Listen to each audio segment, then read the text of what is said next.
Need your Wisconsin birth certificate in a hurry? Maybe you just realized your passport's expired or you're trying to get your kid enrolled in school and bam, you hit a massive wall of bureaucracy. Well, don't sweat it because you are in exactly the right place. Let's dive right into this explainer and uncover the absolute fastest way to get your Wisconsin birth certificate online, totally hassle-free. We've dug through the state statutes, the county protocols, and all those confusing digital portals to bring you the ultimate shortcut guide to securing your vital records.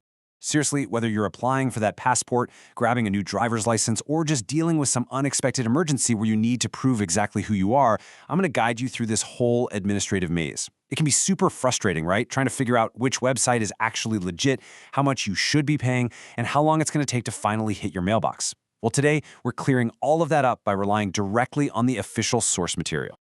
So, here is our roadmap for today's explainer. First, basics in legal eligibility. Then, our step-by-step online guide. Third, fees and payment methods. Fourth, delivery times and options. Fifth, pro tips and troubleshooting. And finally, our conclusion and legal disclaimer. All right, starting with Section 1, Basics and Legal Eligibility. Who can request what?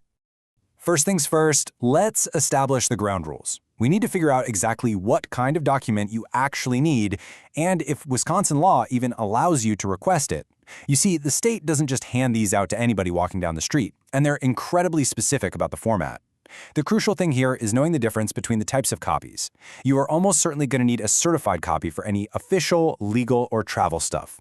A certified copy is printed on this really specific, specialized security paper. It's got a raised, embossed seal you can feel, and it carries the official signature of the state registrar or a local register of deeds. Now, an uncertified copy, that's just printed on plain old paper marked uncertified, and it's really just for like genealogy or personal information. You absolutely cannot use it for an ID.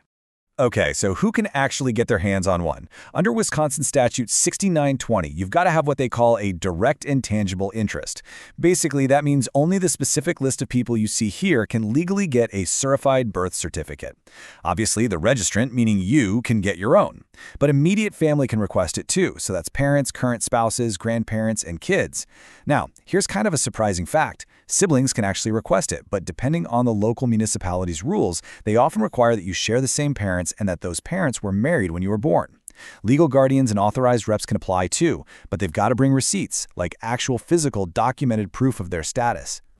Moving right along to Section 2, Step-by-Step Online Guide, Navigating the Digital Portals. Now that we know you're definitely eligible, let's jump in and walk through the exact steps for ordering this thing online.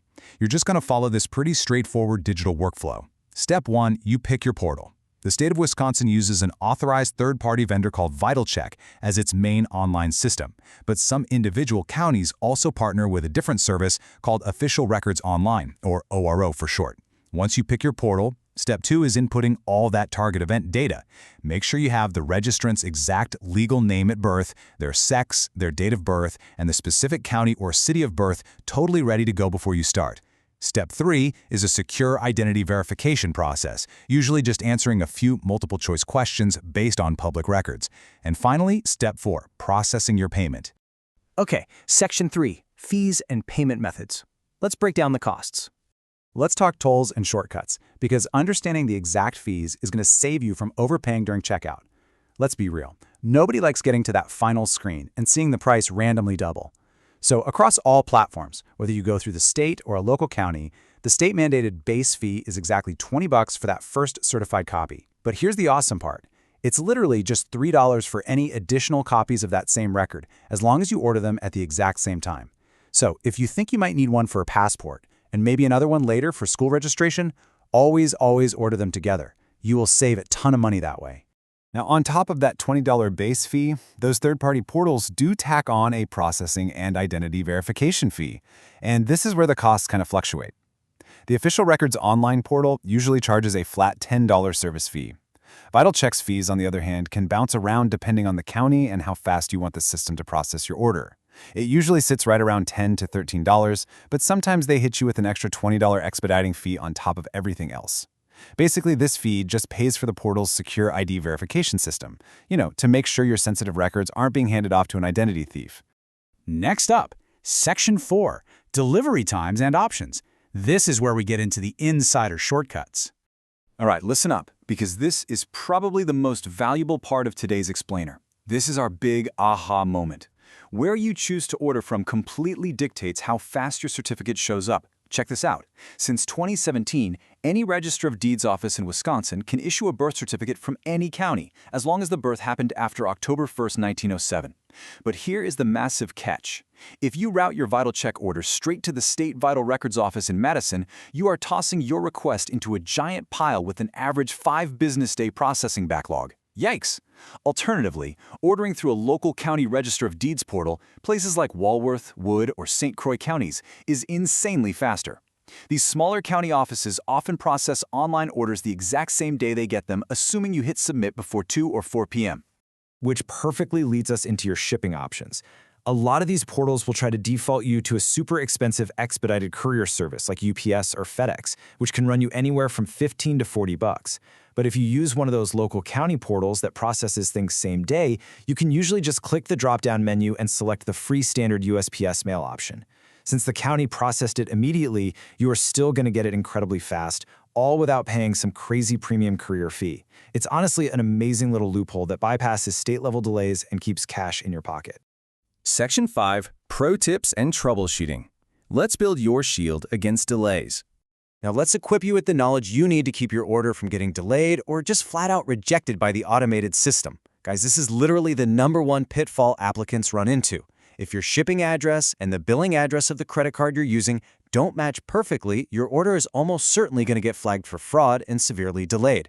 These digital portals use incredibly strict automated security measures. So if you moved recently and, maybe haven't updated your credit card billing address yet, make absolutely sure you resolve that before hitting submit, or just use a different card entirely.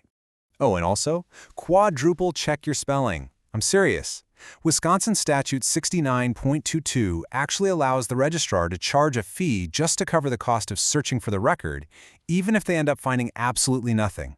If the system can't find a match based on your input, say you accidentally misspelled a common last name or got a parent's birth date wrong by a single day, you are not getting a refund on those search fees. The databases need precise demographic markers to pull the right file, so double, triple, quadruple check every single keystroke before you finalize that application. Finally, Section 6, Conclusion and Legal Disclaimer. Wrapping up your request. We have successfully navigated the maze, found the best financial shortcuts, and now it's time to wrap things up with a super important final note. As we all know, government procedures can, and definitely do, shift around. Administrative rules get updated, fees creep up, and websites get completely redesigned. So please note that procedures and requirements may change over time. This explainer is accurate as of August 26, 2026, and you're always encouraged to verify these details with the official Wisconsin Department of Health Services or your local county Register of Deeds office, just to get the absolute most current information. Well, now that you're armed with the insider knowledge, like knowing the massive difference between that slow state backlog and the lightning-fast county processing, remembering to perfectly match your billing and shipping addresses, and dodging those unnecessary courier fees, you are completely ready to get your documents fast. So, what do you think? Are you going to try the county shortcut?